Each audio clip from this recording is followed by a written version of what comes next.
Hey, I'm Jonathan, CEO of AJ&Smart and Facilitator.com, and welcome to this free training. Now, I want to give you a little bit of context because I don't know exactly where you came from. You could have come from our YouTube channel. You could have come from one of our books, a large-scale corporate training. You could be coming from a Facebook ad. You could be coming from an Instagram ad. You could have come from anywhere. So I want to give you a tiny bit of context before we jump straight into the training. Number one, I created this training a couple of years ago, and I had absolutely no idea how much impact it was going to have. Over 130,000 people have taken this training, and countless people reach out to me every week to tell me how much it's changed their lives. Now, believe me, I had no intention of doing any of this life-changing stuff. I just want to tell people about facilitation and about how to fix meetings. But one of the cool things that has come from this is that people have realized I can be a facilitator. I can take this passion for helping groups and teams work together, and I can turn that into a full-time career. And that's something I'm super proud of. So the training you're about to watch is our most popular training ever. And the idea originally was just to say, hey, this was my journey from being an employee and then a designer and then a facilitator, and this is the career I can do.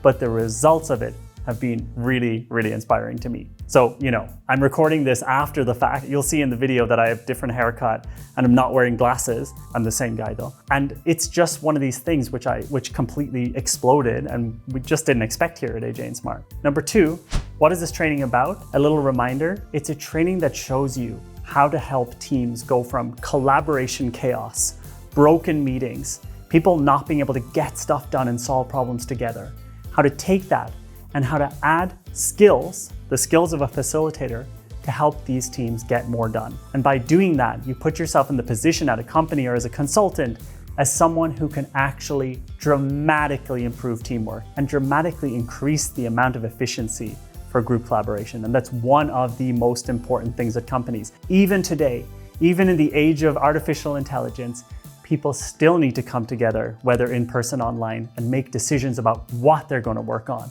And that's where Facilitator comes in. Number three, if you're watching this on your phone, which you likely are, if you came from ads or you came from YouTube, I would recommend moving over to a laptop or a desktop or somewhere where you can sit down, watch in peace and take notes. If you just copy the link on this page, paste it into your desktop, or bookmark it and then open it up on your desktop. Or we've also sent you an email with a link to this video so you could just go to your email on your laptop, on your desktop and watch it there. This is going to be a 1-hour training and it's quite in-depth and you might want to take notes and you might want to pause and all that kind of stuff. So I would recommend watching this on a desktop. It's just going to be much more comfortable for you. Okay, so that's it. Let's jump into the training. I'm super proud of this. I'm excited for you to potentially discover your future career as a facilitator, even if it's just something that you're going to add on as a skill to what you're already doing. Thousands and thousands of people have watched this video and completely changed career paths. So I'm really, really excited for you. At the end of the video, you'll also have a chance to talk to my team if you want to get further career advice for free. And that's it. Let's jump in. It's actually pretty weird for me to be here giving you a training on facilitation. I never planned on being the facilitation guy. And I definitely never planned on starting a company that now trains thousands of facilitators per year. I am where I am now, a high day rate facilitator running a company that trains facilitators and does facilitation because I was super pissed off. I was really pissed off with the job I was doing. So I was a UX designer. I'd started a company called AJ&Smart. A couple of you might have heard of AJ&Smart, but if you didn't, product design studio. And it was going financially fine and we were growing. But there were these things that were really starting to wear me down. Basically, every project seemed to have the same problem, and it didn't matter which client we were working with. We'd start off, we were super excited about doing this work for the client. The client was excited, we were excited, I was excited. I was going to get to work on this cool product with the product team, the product managers, whatever. We'd start off, we'd do the first kickoff meeting, vibes would be good, we're excited about where it's going. We'd have the second meeting, and now things started to get a little bit more misaligned. A new person has just joined the team who we've never talked to before, and they've maybe been onboarded not correctly, and now the project is slightly off track. So a couple of meetings in, the team would start getting misaligned with themselves, misunderstandings would start coming up, and they would start getting misaligned with us, and overall tension built up and the vibe started getting worse and worse. And honestly, a couple of weeks in, no matter how cool the client was, and no matter how amazing the kickoff was, we just kind of wanted to get out of the project. And we were just like, oh, here we go again. And internally at AJ&Smart, myself and my team, we started to call this collaboration chaos. That's what we just coined the term internally. Every time we started a project, we were wondering, when will this sort of collaboration chaos kick in? And there were really, when we would jump into a meeting with a client, there were really only two things that were going to happen. The first thing, the first outcome, and this is really the best case scenario, is that we would talk in circles, nothing would get decided, and the only outcome of the meeting was just to have another meeting. So, we'd all sit together, we're looking at the app, and, everyone's kind of misaligned, and people are arguing, and everyone's talking, and this 1 hour meeting is extended to 2 hours, and at the end of it, it's like, okay, we got to do another meeting because we got nowhere. And somehow that was also a relief. It was like, oh, the meeting's over. We can go back to doing what we actually want to do. The second outcome was actually a bigger issue. And this would be where a new person would join the meeting who we haven't met before. And this is maybe someone higher up. And they come in, they see, let's say, the app we're working on or the service we're designing. And they're like, no, this isn't what I was expecting. This isn't what we were talking about, because maybe this person had been talking to other people. Nobody really knows. And this person comes in and potentially destroys a couple of weeks or a couple of months of work just with the decisions that they make in that meeting. And they would kind of destroy the team's motivation. They would destroy our motivation. And, afterwards, we would just have the options either A, we ignore what just happened in that meeting, just pretend it never happened, or B, really go back from scratch and start working on this whole thing again. But the problem was, a new person would come in next time, or this person would come back into another meeting in the future, and they would still be misaligned with the project and still forget what they said in that meeting. So it all started to feel really pointless. Here's the thing though, I kind of stuck with it for a few more years, as in I stuck with the fact that these meetings just suck, and somehow it just has to be like this because, well, one, we thought someone else was going to fix this problem. We were designers, we were product managers, we were product owners.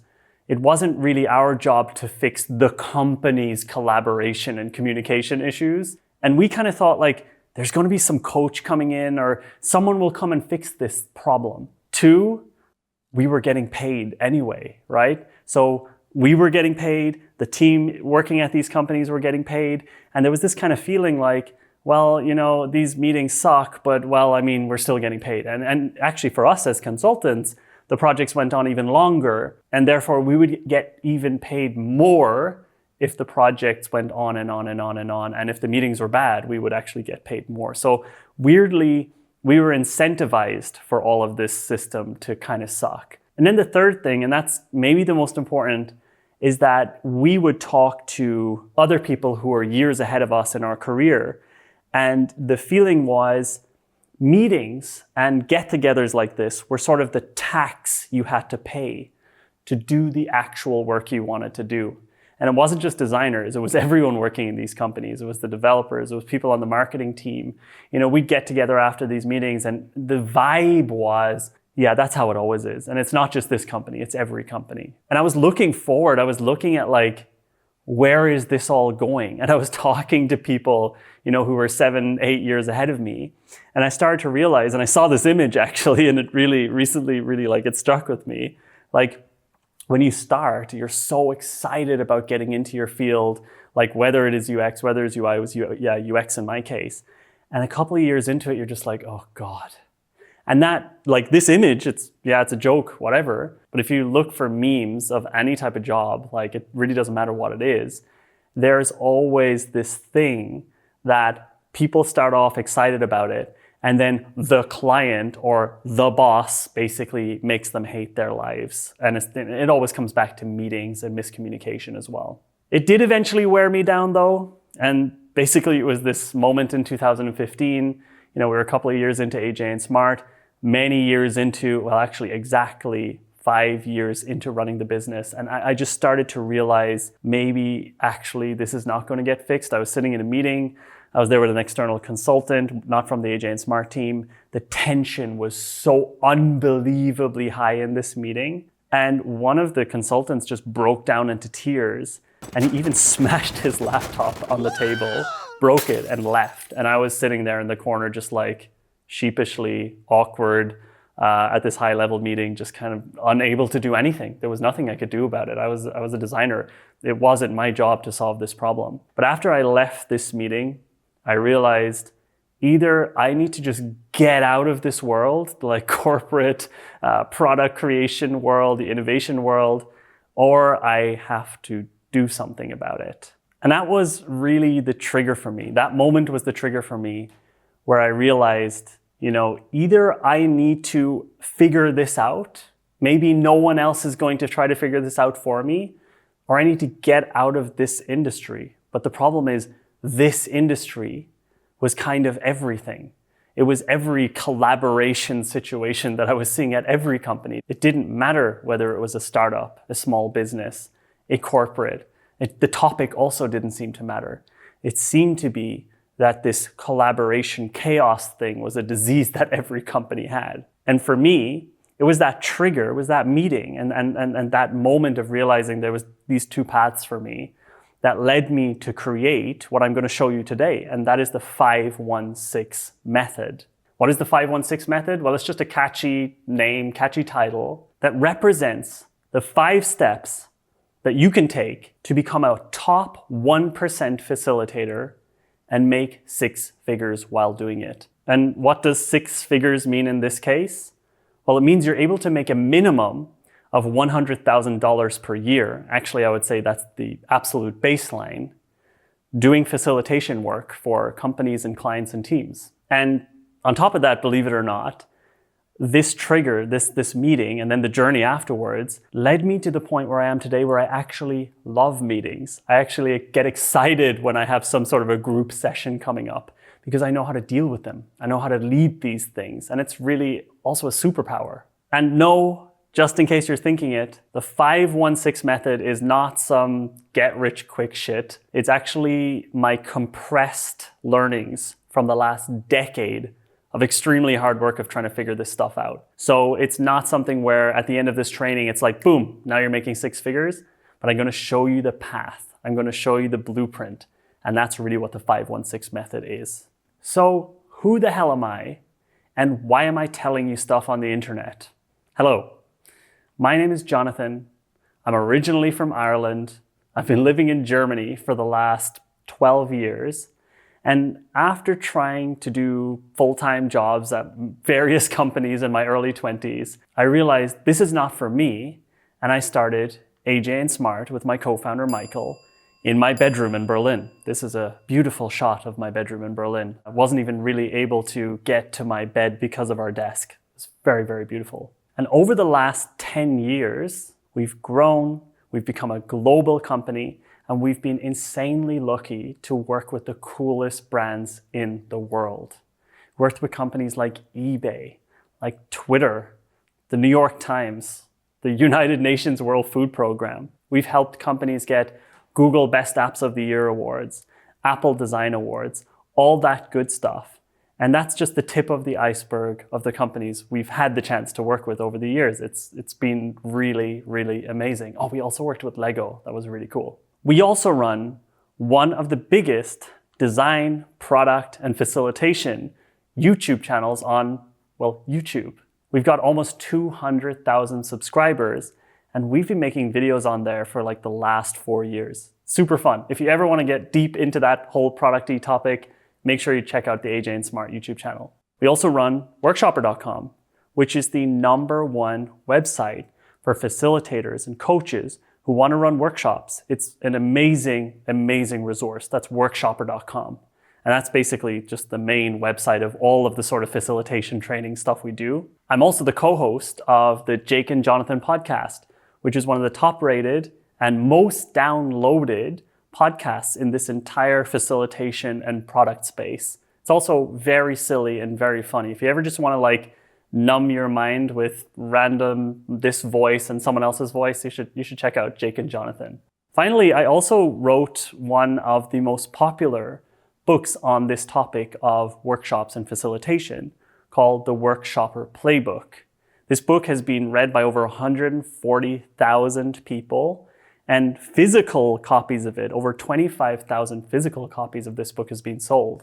And besides all of the consulting work and all of our kind of content stuff, I've also personally trained thousands and thousands of facilitators over the last 5 to 10 years who are now, either working in corporates or working in companies or successful full-time facilitators themselves. It's really weird to me. Again, I mentioned it so many times, but none of that was really part of the plan. Okay, so that's me. That's AJ&Smart. That's Workshopper. I'm just getting that out of the way because, you might have come here from some ad and you don't really know who we are. So I'm just telling you, like, we're a real company. We're real people. This isn't just me standing in my bedroom, although this would be kind of a weird bedroom. I don't know, maybe I should redesign my bedroom. So back to 2015, the first thing I did when I wanted to figure out this whole collaboration chaos problem, I was a designer, so I took my research skills and applied it to solving this problem. So what I did is I Googled the problem. So I Googled how to improve meetings and I found a lot of stuff, a lot of interesting stuff, a lot of weird stuff like how to improve meetings held in The Sims 3. Don't know. But the journey over the next few months was really interesting because what I decided to do is just sort of spend my way out of the problem. I bought every course I could on the topic. I hired as many coaches as I could for, collaboration, public speaking, facilitation, different types of workshops. I traveled the world. I got to do a lot of really interesting things. And through this, I was able to just learn all of these different exercises. And when I would learn them, I would come back to Berlin, try this stuff with clients and just see what happened. And like I said, we got to travel the world. We got to go to Google's 30 Weeks in New York City and IDEO in New York City. They were showing us how to design thinking. We learned user story mapping in Portugal, nothing to do with the fact that the weather was amazing and you can hang out on the beach. I read every single book on the topic. I figured out there's these keywords that I need to look at. Collaboration, meeting improvement, facilitation, workshops, work sessions, all of these things. I would figure out the keyword and then I would try to figure out how to get trained on that topic. Over the next 6 to 12 months, my team and I spent over $200,000 just educating ourselves on this topic. How do we solve this collaboration topic? And keep in mind, I wasn't trying to solve this topic so that I could become a facilitator. I was trying to solve this topic so my company, AJ&Smart, could actually do better product work for our clients. Again, there was my intentions were never even slightly around this whole facilitation thing. That word wasn't even very clear in my mind. And to be honest, if you search facilitation course or any of this stuff, it's mostly very boring looking stuff with stock photos of business people. It just didn't interest me at all as someone running a creative studio, and I'm a bit of a weirdo. So it just wasn't something that I was interested in. So just to get that point across. Anyway, $200K, 6 to 12 months of learning, lots of different coaches. I learned a lot. I learned a lot of really valuable stuff. The problem is the collaboration chaos was too strong. It was too potent, too powerful. And meetings and collaboration and any situation where a group of people got together and tried to make decisions or solve problems still sucked. It still really sucked. I think I improved things a little bit by learning, business model canvas. All of these are amazing things from Strategizer. There was all these pieces, but it still wasn't solving this sort of core underlying issue that we were having with this collaboration problem, especially near the start of projects. And I was really starting to lose any hope of solving it. And, my co-founder and I were at this point where we were just like, all right, well, like I said, everyone we knew just accepted that this is how it is. This is the tax of being part of just working on stuff. And so I was really getting to this point where I was like, well, maybe I just want to work in a place where you don't have to work with people. Maybe there's something I can do where I can just be on my own and not have to think about ever collaborating with people. Or maybe I can just kind of, crush it all down and ignore it and just, do what everyone else does in meetings and just doodle and try to hope that it's over soon. And I don't know, I was also feeling, I think this collaboration thing was starting to really also burn me out. In hindsight, I didn't know what burnout was back then. It was less of a popular term. But now when I look back at it, I really think I was getting to this burnout phase just because of the constant hatred for meetings and how pointless it all felt. So anyway, it was 2016. And my co-founder and I were flying on a plane to our client, Lufthansa. We were going there to do some work with them. By the way, I love you, Lufthansa, but I was very nervous about this meeting because I had the feeling it was just going to be a chaotic waste of time. And I brought a book with me. I was almost finished. Like I thought I was done with this topic now because I solved it as much as I could. But I did bring a book with me, and this book was called Sprint. Sprint, if any of you don't know, it's this process that was designed at Google. It's a 5-day process for validating big ideas in a short space of time. I bought the book, didn't think anything of it because I'd read so many books on this sort of collaboration topic in the past. And also, this was very product focused, which was what I was hoping for. I read this book and it actually changed my brain. Reading this book on the plane, I realized that everything I learned in the last 6 months, in the last 5 years previous, this was the thing that brought everything together. And I'm not saying that I shouldn't have spent that $200K and this book would have solved everything for me. I'm not saying that, but this book had the formula that I was looking for. So when we got back to Berlin, after a meeting with Lufthansa, who, by the way, agreed to try this process with us. Thank you so much, Lufthansa. Much appreciated. They agreed to try this process with us. And so the first design sprint we ran was with Lufthansa. And it was an amazing experience from start to finish, from us and at least, apparently also from Lufthansa. And this was this experience of running the sprint with them, this 5-day step-by-step process, it actually solved this collaboration, chaos, problem.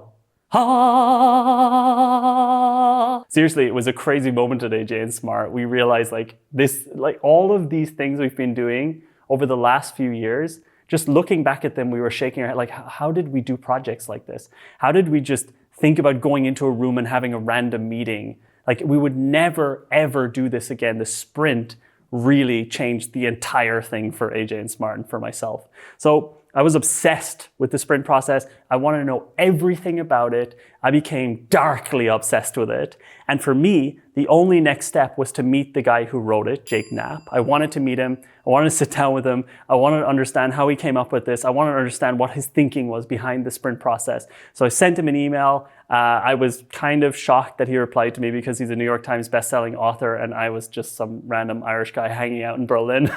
And he replied to me. I flew to San Francisco. I sat down with him and we planned basically a world tour together to travel the world and teach the sprint process to as many people as possible. And over the next 2 years, that's exactly what Jake and I did. We traveled the world. We ran so many of these boot camps, so many of these design sprint boot camps. I don't even remember how many were. We also ended up creating an online course for design sprints. We taught thousands and thousands of people this process. We're still even kind of doing that up till today. And AJ&Smart, my company, became known as the design sprint company. We were getting calls every day from companies all over the world. Hey, can you run a design sprint for us? Can you run a design sprint for us? And the cool thing is we went from this company that was just executing work based on what we were told to do to a company that was part of now more the strategic big picture of things that were happening at other companies. And this was super, super cool. And for me, to be honest, that was it. I was done. That was the end of the road. Problem solved. My design agency works fine. Now we can grow. We started growing like crazy from 2016 to 2018. We grew to like 35 people down from, I think it was we went from 5 to 35 people.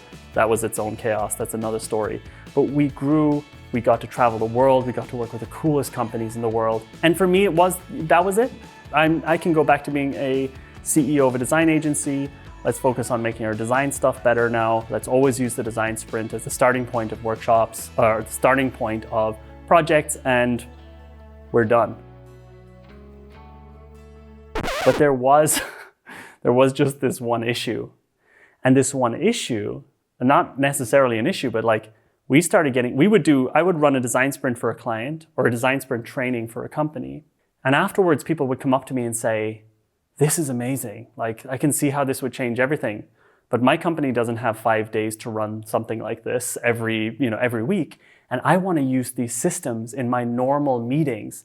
And they would ask me like, can you run a leadership retreat for me? And I would say, yeah, sure. Can you run an innovation day for our company? And I was like, okay. Can you run a marketing workshop? Can you run a half-day product feature organization? Like all of these things they're asking me to do, I just kind of out of curiosity just said yes to everything. And I ended up in very strange, very cool situations like this one. I ended up in Tokyo, getting flown to Tokyo to run a 3-hour alignment meeting for the C-level of Lego. This is like one of the coolest moments of my entire life. But I was getting asked to do all of these cool things, and I started to realize like this could be something. Like us and me and my team members being called to do these super custom things based on like the underlying things that I learned with the design sprint and everything I learned previously. There seems to be something there, but I don't even really know what it is. And the cool thing is I didn't have to think about it. I was just getting dragged into it.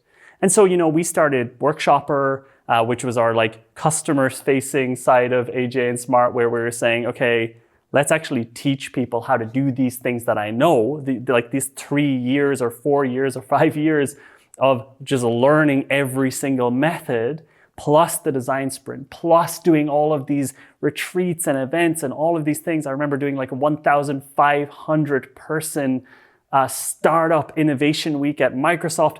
All of these things, I was just able to do them without having to think much and without much preparation because I had just learned all of these underlying principles and it was really amazing. So I then started teaching other people how to do that, who then became high day rate facilitators. And that's also another thing, is that it was, for AJ&Smart, me going to run a 1 or 2 day retreat was sometimes bringing in more money than us doing like a 2-month project. And so I was really starting to get to this point where I was like, okay, this has to be a very important part of our business from now on.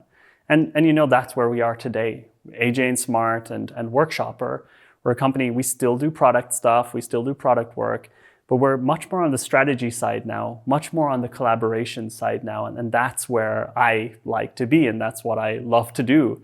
It's a mixture of, it's fun, I love it, it's amazing, it gets me excited, plus it pays really well. And that really, all of that combined is what brings me to this 516 method. Everything I've learned is in this 516 method, which I'm going to show you now. Just a reminder, what is the 516 method?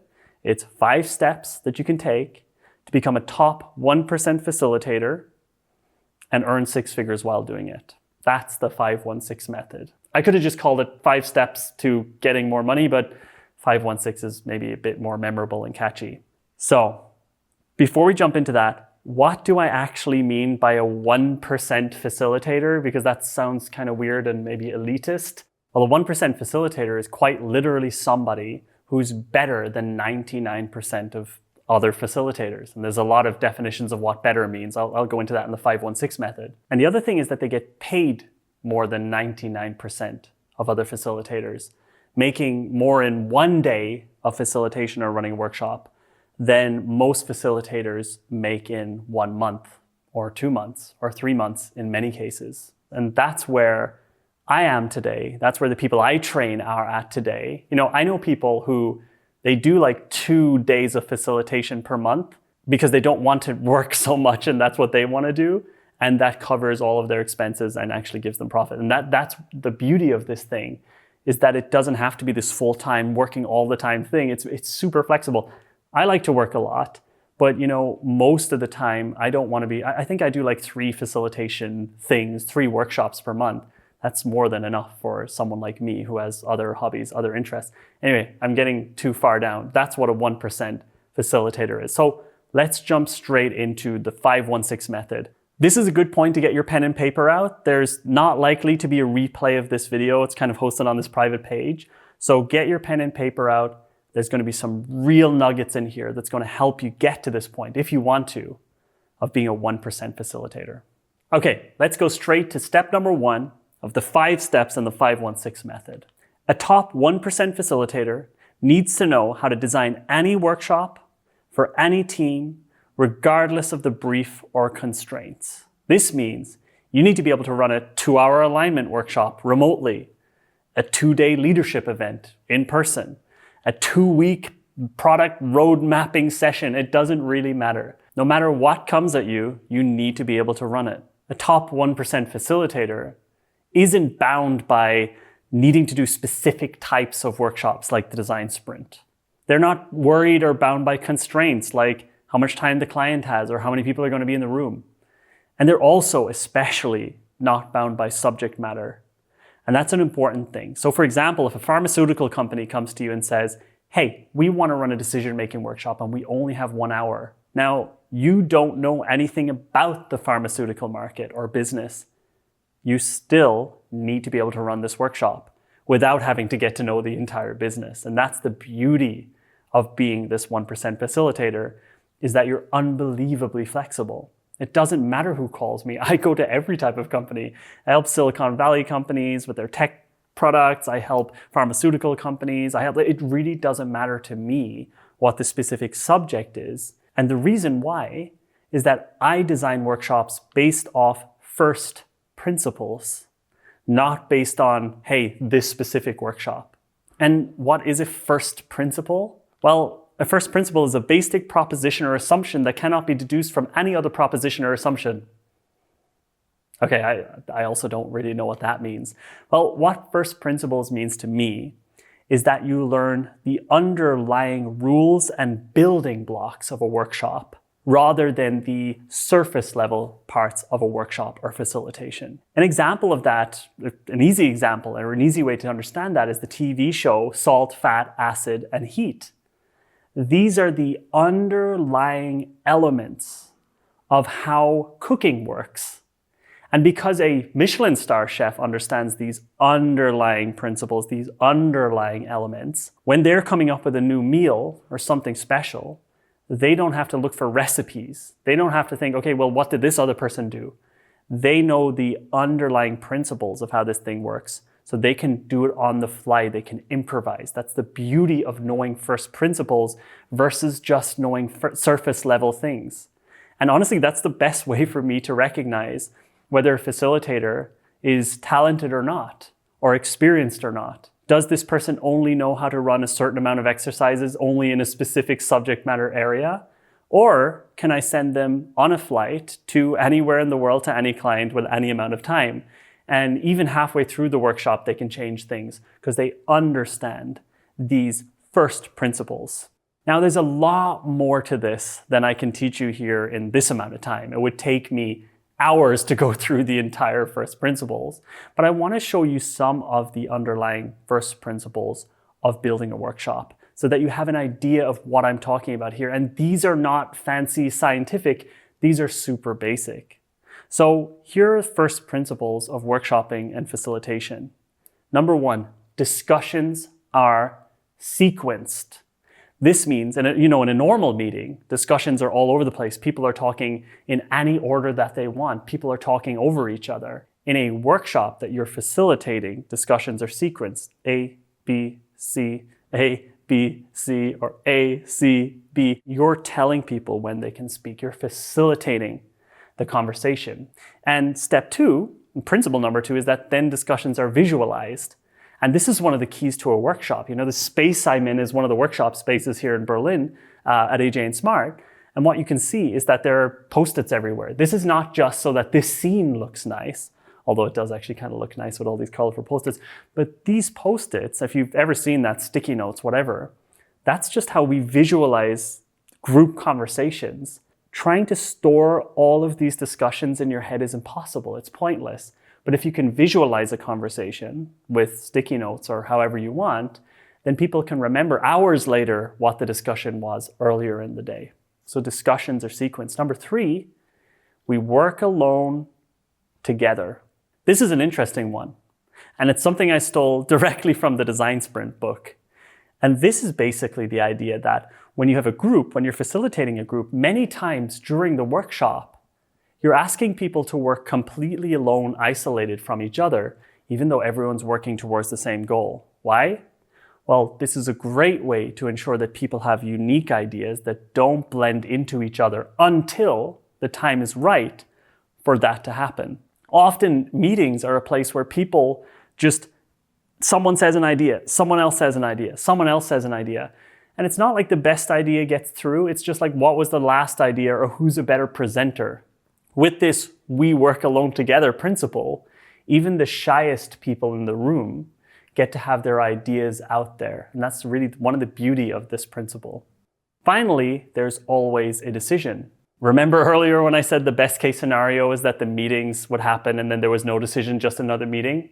When you're facilitating a workshop and when you understand the underlying principles, you know how to get a decision out of that meeting. You know how to really end a meeting properly so that people leave feeling like they've actually accomplished something. And that's really why they'll want to have you back over and over and over again. And these are the underlying principles of workshopping and facilitation. And learning these and getting accustomed with these underlying principles rather than the surface level exercises are really the first thing in your journey towards becoming a 1% facilitator. Okay, let's move on to the second thing. Number 2, a top 1% facilitator needs to have mastered 10 core exercises, allowing them to create custom workshops easily and be flexible when they need to change things. It always happens. You're in a work session, you're in a workshop, you're facilitating a group, you've got it all planned. Here's how I want to do it. I'm going to use the business model canvas. I'm going to do this, I'm going to do this, I'm going to do this. And then you realize this is probably not going to work. It's not working. Something's wrong. Now, a normal facilitator might freak out at this point. They might realize, oh my God, I've created the wrong session. This is going to go horribly. And I know this because I used to be an amateur facilitator, and these situations used to freak me out quite a lot when I realized what I put together was just not the right thing. But today I'm not very worried about that because I've got 10 exercises, these 10 exercises that I know inside and out, that I've perfected. I call them core exercises. And by the way, there are hundreds of thousands, if not millions of exercises out there. There are entire books like Game Storming that are just full to the brim with exercises. Every company has their own exercises. Every training has its own exercises. And what I've done over the last 5 to 10 years is just learn them all, try them all over and over and over and over and over again. And I figured out the 10 that work so well for me and for AJ&Smart to just have locked into your mind so that whatever comes up, you're always ready to improvise. And also, 80 to 90% of the workshops that I build use these 10 exercises on repeat. Now, one of the cool things is that I've categorized these exercises into 4 categories. I call these the 4 C's in my workshopper playbook. Doesn't really matter for now. But these are really the 4 categories that a workshop needs. These are the 4 sections of every workshop, of every good workshop. You have exercises that collect information. You have exercises that help teams choose what to focus on. You have exercises that help teams to create solutions and generate ideas. And you have exercises that help a team commit and decide, this is what we're going to do. This is what we're actually going to work on and move to the next phase. And having these 10 exercises means, I can be in the create phase of a workshop, realize, oh my God, the ideas so far today do not look good. This exercise just did not work. This workshop is not working. And for me, I know these exercises so well, so inside and out. I see these exercises essentially as ingredients. These are the ingredients that I know so well inside and out. I can just swap it out for a different ingredient, something that's going to work better for this overall workshop or this overall recipe. And so really having 10 exercises, again, like I said, for me, how I found the exercises that work well for me and my team at AJ&Smart and a lot of the facilitators I train is simply by obsessively learning and trying every single exercise, but really having your 10 that you can put into these categories: collect, choose, create, and commit. This is going to make you a much more flexible facilitator. These exercises are so important to learn, and you really need to also know why each exercise works and all of the variations of these exercises as well. So that's number 2. You need to have mastered 10 core exercises so that you can be extremely flexible in any workshop that you're running. Number 3, a top 1% facilitator needs to be able to confidently facilitate any group and needs to be able to handle troublemakers and curveballs. So pretty much you can guarantee that if you make facilitation your career, and many of you will know this if you're a facilitator or a coach or a trainer, it never really goes to plan because there are humans involved, and humans are inherently unpredictable, and that's also a good thing. The problem is, if you haven't really learned how to confidently facilitate people, things can go off the rails quickly and you can lose the room. And there's so many things that can go wrong. You can just make people bored. There could be someone in the room who just wants to fight and wants to undermine you, putting you on the defensive for the entire workshop. Or, something completely unexpected could happen, like a key person just doesn't turn up and now you've got a totally different group dynamic. And the beauty of being a 1% facilitator is, to you, none of this matters. You've got everything under control. It doesn't matter how unpredictable the group is or the setting is. You are able to keep control of it. So what do you need to know? What do you need to learn to become this confident facilitator? Well, I've diluted it down to 6 laws. I call them the 6 laws of master level facilitation. And there's a million facilitation books out there, which I've read, and I've learned a lot of amazing things.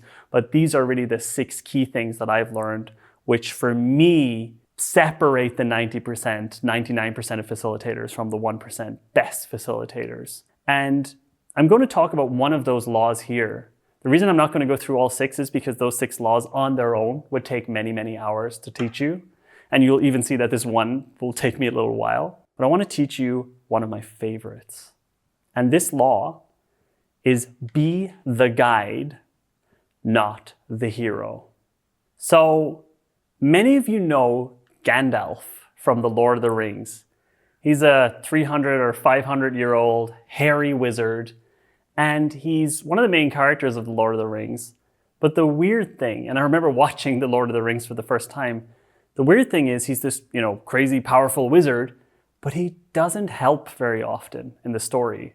He doesn't really get in there and solve problems for Frodo and the gang. Well, the reason is that Gandalf is playing the role of the guide. He's not playing the role of the hero. Frodo is the hero of Lord of the Rings. And this means that it's Gandalf's job to simply give guidance and point the way so that Frodo can go through all the trials and tribulations and, finish the story feeling like a hero, feeling accomplished, and actually being the main center point of the story. You see the same thing in Star Wars with Obi-Wan. He's the person who's the greatest Jedi of all time. He can do all this cool stuff. He doesn't really help Luke much in the story, though. Why? Because their roles are clear. Obi-Wan is the guide.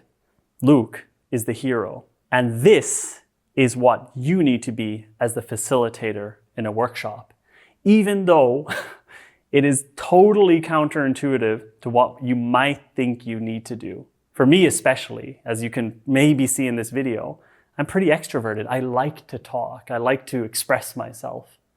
And the first few years as a facilitator, I would try to be the hero. I was, really excited if I could come up with ideas, if I could put in my thoughts during a workshop or during a facilitation session. I was trying to be funny. I was trying to be lively. And what I realized is this was really the wrong approach. I was taking away the spotlight from the people who were in the room because I thought that that's what they wanted. And the issue is, when you play the hero, you also have a lot more expectation on top of you, which you'll never be able to fulfill, especially when you're working with clients or a team. Now, taking this role of the guide really allowed me to build a lot of trust with my clients because they saw me as someone who's really there to help them, not just there to help myself. It allowed me to facilitate in any company, in any industry, because I was coming in there with the expectation that I'm the guide. Hey, I'm just here to help you through this leadership retreat. I'm the owner of the process, but you all have the ideas inside your head. You've booked me to help you get those ideas out so that, when I'm going into this pharmaceutical company and I know nothing about the industry, they're not expecting me to solve the problems for them. They're expecting me to guide them through finding the solutions themselves. And finally, but actually most importantly, the participants of the workshop felt amazing at the end of a workshop with me because they're the ones who got all the attention and got all the praise, because I would make it clear, even if I did put in my own ideas, I'd make it clear, hey, you're the ones who did this. All I did was helped get some things out of the way so you could find the path and you could finish it. So on a project, when they would finish a project with me or a workshop with me, they felt like the heroes, and therefore they felt good, and therefore they kept booking me compared to the facilitators who try to take credit for things and try to be the center of attention. So what's an actual practical thing you can do to pull yourself out of this hero role and into the guide role? Well, here is a counterintuitive answer to that. Don't give advice. Instead of giving advice to, your participants in the room, lead them to the answer, especially if you know it. Let's say you know the answer to something, you should lead them to finding that answer themselves. Rather than saying, I think you should do this. Ask questions. What do you think would happen if we tried this? Interesting. What would you think would happen if we tried this? Interesting. So which one of these two things do you think would be more interesting for the business? Get good at figuring out what types of questions to ask rather than constantly jumping in and giving advice and immediately moving yourself to the role of the hero, which is not where you should be as a facilitator. Just really remember, you're the guide, you're not the hero. It's a super important part of learning how to master facilitation. It's just one small part of it, but it's a huge mindset shift that most people would never figure out. And I hope just if you take one thing from this training, it's that. Really, focus on being the guide, not on being the hero. Number 4, a top 1% facilitator needs to know and needs to have mastered 3 core workshops or recipes, as I call them at AJ&Smart. So what I mean by this is, when you have some friends coming over, you usually have like this 1 or 2 or 3 meals that you can nail. For me, it's a lasagna. I know I can make a really, really good lasagna every time without having to deeply think about it. It's a crowd pleaser. So as a facilitator or a workshopper or whatever you want to call yourself, or as a coach, it's really amazing to have around 3 relatively complex, robust recipes that you can always pull out and are always crowd pleasers. When you get a call from a client and they say they want to do a 3-day retreat, you don't have to start from scratch. You can start with one of your amazing crowd-pleasing recipes and customize it along the way. So there are 3 recipes that I teach my team here at AJ&Smart, and I teach other facilitators because I think these are a pretty robust set, but there's lots of different ones. One is the design sprint, and we have our own custom version of it at AJ&Smart. The other is a strategy sprint. Strategy is something very broad and can be applied to a lot of different things. And one is kind of very focused on our company itself, and it's a product strategy workshop. I'm not going to go into the differences between all of those things, but sometimes I teach people a leadership retreat template or an innovation workshop template or LDJ, one of our most famous workshops. This is, a problem-solving recipe. So the goal here, find your 3 crowd-pleasing recipes, your favorite recipes, the things that you know inside and out better than anybody else, so that no matter what comes at you, you can start with these templates and you can mix and match as you go. This has been really killer for me, just knowing these 3 to 4 core recipes that I can always bring out. I call them master recipes at AJ&Smart. And honestly, if you have like 3 of these and you have your exercises, the ingredients from earlier, there's nothing you cannot run when a client asks you. That's really the beauty of it. This is a short section. I'm just going to show you that one. I think that's important. really having these, you don't have to have 100 of these, like 3 to 5 is more than enough. Number 5, a top 1% facilitator needs to be able to sell workshops to their team and or their clients. So I'm sure you agree at this point, or if you've watched this far into the video, that facilitation is a really interesting career path. It's even a huge career advantage. You can add it to other careers, you can add it to other jobs. It's a fantastic, fantastic skill to have.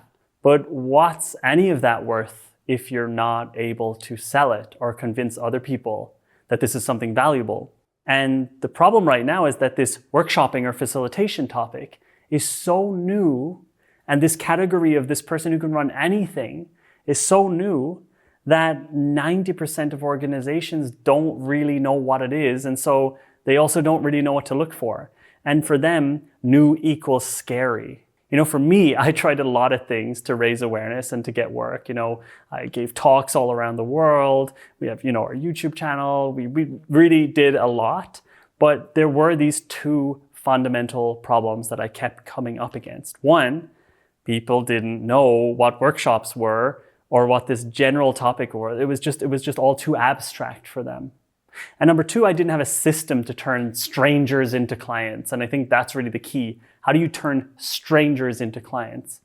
And for me, it took me a long time, because I wasn't a marketer, it took me a long time to figure out, how does this all work? And so it became a new obsession. Marketing and sales became a new obsession for me. And you're watching this video, if you've gotten this far, you're part of the marketing system that I've built essentially for this specific thing. So what I did is I finally hacked together a system with my team here at AJ&Smart that not only brought me a steady stream of clients, but also did 80% of the convincing work for me. And this was pretty nice. So what is this system?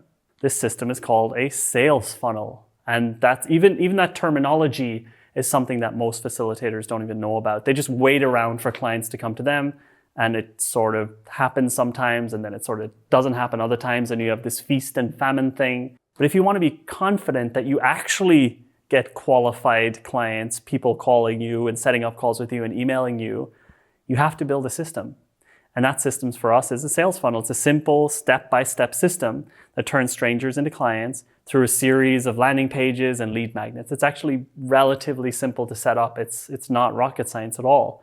For AJ&Smart, what we do, one of the best ways we get clients, is we create a Facebook ad around this product topic that leads to a download.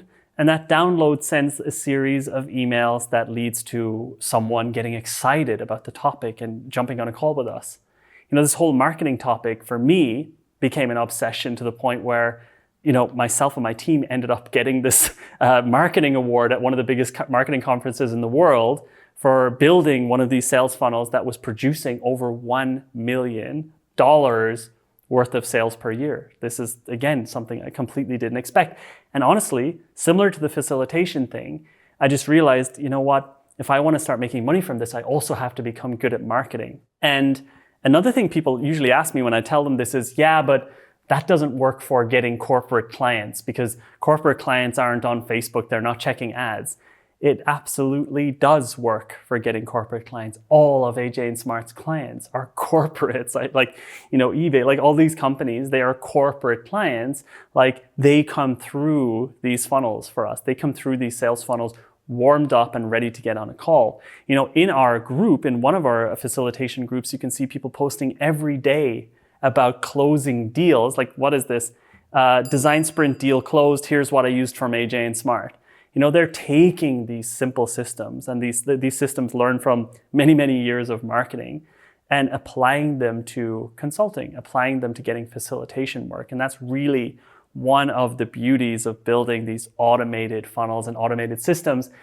It also means you don't have to get super ruined by social media. You don't have to build a personal brand. You don't have to be posting on Instagram every day. You don't have to be making YouTube videos every day. We do that stuff as a sort of addition to our funnels, but it's the funnels, the things that you can build, in the space of a week, and then just maintain them those are where we actually get our leads from, which is really, really, really exciting, because I don't even use Instagram or any of these things anymore because I find them way too distracting. And also they're just kind of depressing. But what about if you're working inside a company? What if you're an internal facilitator? Does this work too? Well, you don't need to run ads, but a funnel helps turn people in your company into advocates as well. So that's something we also teach people in our programs, is how do you build internal advocacy so that essentially people buy your facilitation skills and you move up the career ladder. That's also a huge part of it. Still a sales funnel, just more of an internal sales funnel. And really that's it, building a sales funnel, building something that predictably turns strangers into clients rather than focusing on word of mouth. I say to the people in our programs, word of mouth is not a strategy. Then you're always waiting around for people to book you. And it's just not the way to go. You have to be in control of how the leads are coming to you. And that's why I teach that in our programs. That's why it's such an important part of our programs. This 5-1-6 method, if you're able to look at these 5 steps as a blueprint and take these things and start applying them, you can turn this facilitation skill into a business, into a 6-figure income. And the cool thing is that you're also going to help companies with one of the biggest problems they have. And this is a global problem. Collaboration chaos is a global issue across every company on the planet. No matter how organized they seem from the outside, it's always chaos when it comes to collaboration. And they're going to be looking for people like you over the next few years. It's starting to go into a golden age of this facilitation thing, but only for the people who are really in this top of the pile, top 1%, who can run any type of workshop for any type of team at any type of company, facilitate any type of situation, but also find clients and convince people that this is a useful skill and that they should book you and that you deserve this high rate. So what can you do now? Well, there's 2 options. Option number 1 is you do what I did and you spend the time taking the programs, getting coaching, reading the books, trial and error, trying these things out with your clients, and you'll eventually, if you have the motivation, and of course you'll have to spend a lot of money, you'll eventually get to this point where you're one of these 1% facilitators. And maybe you're world class. And like I said, it took me years. It was difficult, but I did do it and I did get there. So that is an absolutely valid path. There is a second option, and that second option is to essentially take the shortcut and turn mine and my team's decade worth of trial and error, reading books, taking coaching, basically learning everything we possibly could about this topic, growing a business, training thousands of people, turning an entire decade of that into days for you through our program, Workshopper Master. So let me tell you a little bit about Workshopper Master, and I got something special right after this for you. So Workshopper Master is the synthesis of every single thing I've learned about workshop building and facilitation. And in my opinion, and also in the people who've joined the program's opinion, it is literally the best fast track option for becoming this 1% facilitator. It is the fastest and best and also most entertaining way to do it. So what actually is this thing? Well, it's detailed strategies on how to become a top 1% facilitator. It's the exact framework and resources you need to design any workshop for any challenge and of course for any team. We've also got sections in there on how to convince your employer or clients to run workshops for the first time, second time, third time. Also going to show you how to build your first funnel to attract clients on demand, like I talked about earlier. That's one of the most difficult things for facilitators.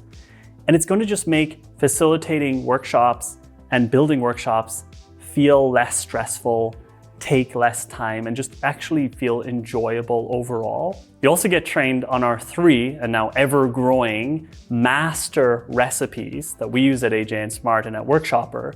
And we'll also teach you how to figure out which one is the best for your client. And not only do we teach you how to run the workshop, we also tell you how much we charge for this workshop. And we share the sales decks to show you how we sell our workshops and our facilitation services to our clients, which is kind of amazing. We're completely open about that in this program. And we teach you how to facilitate any type of situation with the 6 laws of master level facilitation. It really teaches you every scenario you could ever possibly be in as a facilitator, so you can be super confident that you're never going to mess up, or if you do, or when things get weird, you know exactly how to deal with it. We also give you every client getting resource and cheat sheet that we have at AJ&Smart, and how we do our marketing cheat sheets, templates, everything. And we give you our workshop building materials and resources. So that's the video program, which is over 8 hours of super high quality video. And that's just the start of what you get in the program. The next thing is kind of my most favorite thing. And that is you get access to 4 live calls. So that's 4 Zoom calls per month. So every Tuesday, different time zones, with me or one of my AJ&Smart certified workshopper master coaches who know everything about everything that you could possibly think of when it comes to facilitation and coaching. And on these calls, you know, they're 2 to 3 hours long. You can turn up to these calls whenever you like. You get 12 months access. You can also watch the recording of all these calls if you miss them. On these calls, you can ask us anything about, hey, help me run this workshop. Hey, what should I do with this client? Hey, how much should I charge? Hey, my team doesn't want to do, like, you really can ask any question to people who have really got the experience behind them. And it's also a fantastic place to meet facilitators from all over the world, high-level facilitators, people wanting to get to this 1%. It's really an amazing community. Speaking of community, you'll also get full access, permanent access, to our private online community. This is a curated community. You'll see that it's not possible to just join this program by going to our website and clicking on it. We curate every single person who joins this community. And this community is an amazing place to find workshop recipes, you know, how to sell workshops, different ways of doing it. There's meetups. It's really the best possible online community for this niche you could possibly imagine. I really, really, really love it. Finally, and this is pretty cool, when you finish the program, you also get certified by AJ&Smart. That's my signature on the certification. And you can show this certificate, you can show this on your LinkedIn, you can show it on whatever channels. And this certificate, which is going to be relatively rare, is going to show your potential employers or clients that you're the type of person who can run any type of workshop for any type of team, in any subject matter. And we think this is going to be something that employers start asking for after a while, and it's an amazing thing to have. Now, there are some things we ask of you before applying to join this program, and there's really just 3 things. One is that we want people who really believe in the power of facilitating and running workshops. So we're not here to convince anybody about that. And that's super important. You already have to believe that this is something that you want to do and that it's valuable and that it's worth doing. As in, we want people who believe that running workshops and helping teams solve problems and making decisions is a good thing and is a valuable thing. Number 2, you must be willing and able to run and facilitate workshops within the next 3 months if you're not already doing it. Because most people who take this program within that amount of time are ready to go. And really, we're not looking for people who are just dabblers and just taking a look at the program and whatever, and maybe I'll do something next year. We're looking for people who want to start this fast, soon, because this is also the time where the opportunity is the best. And finally, we're looking for people who will actually put in the work. Like, becoming a facilitator this is not some get-rich-quick scheme or something. You know, we're going to show you the way, we're going to guide you, but you're the one who's going to have to put in the work in real life to make this work. So if you're excited about becoming a facilitator, about becoming a 1% facilitator, and you're willing to really put in that work, then this is the right place for you. So to really make sure that you're a good fit for this program and this program is a good fit for you, what we've done is we've made our calendars available for the next few days. So myself and the career coaches at AJ&Smart, we've made our calendars available for you to jump on a career coaching call with us. This career coaching call is 45 minutes long, And it's really to get to know you, to get to know where you want to go with your facilitation career, where are you today? And we'll also tell you more about the program and answer any questions you have. Now, this isn't some regular sales call, and it's especially not a pushy call where we're going to tell you, you have to buy this program. People who take this call say this 45 minutes was the most useful 45 minutes they've had in a long time. The people who are taking these calls at AJ&Smart, including me, we've trained, we've facilitated, we know this industry. And this 45 minutes might even help you figure out what you want to do next in your career. So this is a 45-minute career coaching call. How you book it is there's going to be a button down below. Maybe it appeared, maybe it was already there. I don't know how my team's going to do that, but there's going to be a button down below. And if you click that button, it's going to take you to our calendars. It's going to show you some open slots, hopefully, if it's not already booked out. And that is also the only way. So setting up a career coaching call is the only way to enroll in Workshop or Master and find out more about it. Just to be super clear, this isn't some pushy sales call where my team is going to try to force you to buy this program. There's no obligation. This is really a way for us to get to know each other and, for us to figure out where you're going and if that really fits with what Workshop or Master is. And the other thing is I would really ask you is if you book the call, please turn up to it. This is not something automated. Literally, I will be sitting there in front of my computer on Zoom waiting for you to join this call. You don't need to prepare for this call. We would just ask you that you're not walking around somewhere. Just be at your computer, be somewhere quiet. That's kind of the only thing you need to prepare for. And it's also a good idea to book that call right now because you won't have another chance to book that call outside of where you are right now. And also, usually when we put these videos out, these calls book up fast. So book that career coaching call, hit the button down below. You can learn more about Workshop or Master. We can figure out if it's a good fit for you. And I think you're going to love the call either way. So as a final reminder about Workshop or Master and what it is, it's over 8 hours of video that's going to teach you everything you need to become a 1% facilitator. How to build any type of workshop and any type of work session for any type of company. How to facilitate like a master and handle any situation.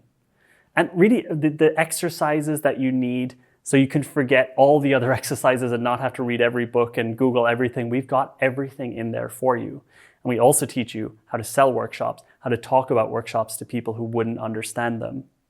We also teach you our master recipes, our master workshops, so that you can already start with some amazing templates. And speaking of templates, we give you everything. We give you every single template and keynote file and everything you would possibly need. On the career coaching call, my team can go into that in way, way more detail. You also get the 4 coaching calls, and these are the 4 open Q&A coaching calls every month with me and members of my team who can answer any question you have. When you're going through the program or, something with a client comes up and you have a question, you can jump on one of those Zoom calls with, only a couple of people and ask whatever you like. Those calls can be 2 to 3 hours long. And you also get access to the private community where the best facilitators in the world, or the people who want to be the best facilitators in the world, are hanging out, who you can meet up with, you can connect with, and maybe even build a career together with. It's an amazing place to network with the top facilitators on the planet. And we only leave 20 people into this program per month. That's why we do these calls. We want to know who's coming into it. And that's how we keep it curated. That's how we keep it exclusive.